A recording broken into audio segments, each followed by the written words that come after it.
Hi everyone and welcome back to my channel. Today we're going to connect the dots between your gut, your trauma, and why you keep crying at dog commercials.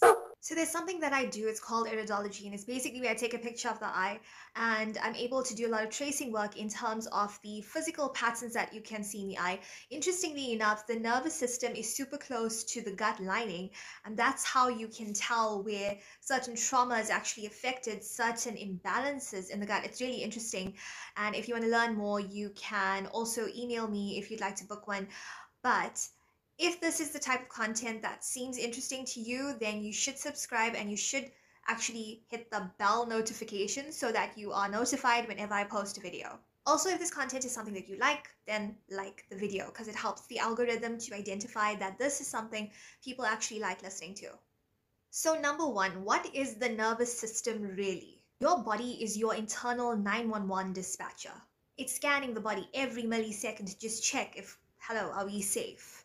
Do we need to run?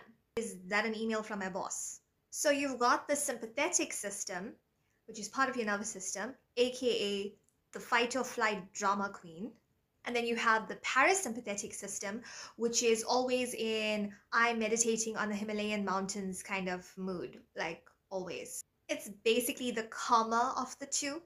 The problem that we find now is most people are stuck in fight or flight mode.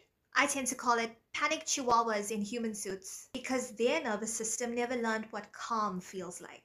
And all of this starts in childhood. Right around the time you're learning to tie your own shoelaces, your body is still panicking about being liked, about being safe, or about being too loud. And then as you grow up, the effects of the nervous system start to show up in your gut, and the gut changes that start happening. Number two, nervous system issues are emotional issues in disguise. Let me be blunt. If your nervous system is constantly hijacked, then so is your immune system, your digestive system, and your hormones. Why do you think your stomach hurts every time your boss emails you? Or you get mystery fatigue every time you sit down to try and rest? Because unprocessed emotions create physical chaos. So your body keeps score and it keeps snitching on your past in ways that your doctor can't even measure. Like you go for a blood test and it tends to be normal, but you know that you don't feel good. The autoimmune issue, the chronic bloating, the brain fog that makes you forget your own birthday. It might not be your diet or your age. It might be your nervous system throwing a tantrum because you never felt emotionally safe growing up. Number three, the childhood connection. So the truth is, like, many of us grew up in homes where we had to be like the star child or the quiet one, or we had to be, doing really well at school, or the strong one or the fixer. And you learn to swallow emotions like pills, literally no water needed. So your body basically was taught that expressing anger or expressing sadness or even joy was unsafe. And so what did your nervous system do? It adapted by overreacting, by shutting down, by developing chronic symptoms that scream for help when your voice literally couldn't. And here's the kicker. The root cause of most nervous system dysregulation isn't just stress, it's the inability to feel safe being you. Number four, so how do we heal?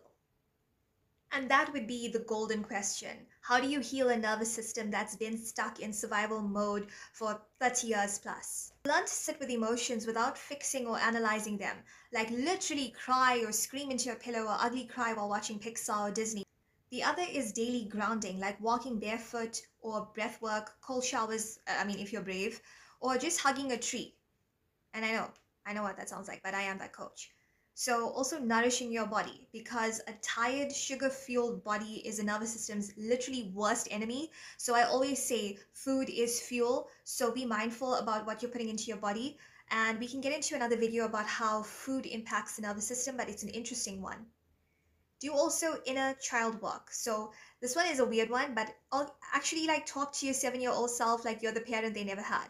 And I've tried it, and for some odd reason, this literally works. The other is nervous system exercises, so humming or deep belly breathing or somatic shaking.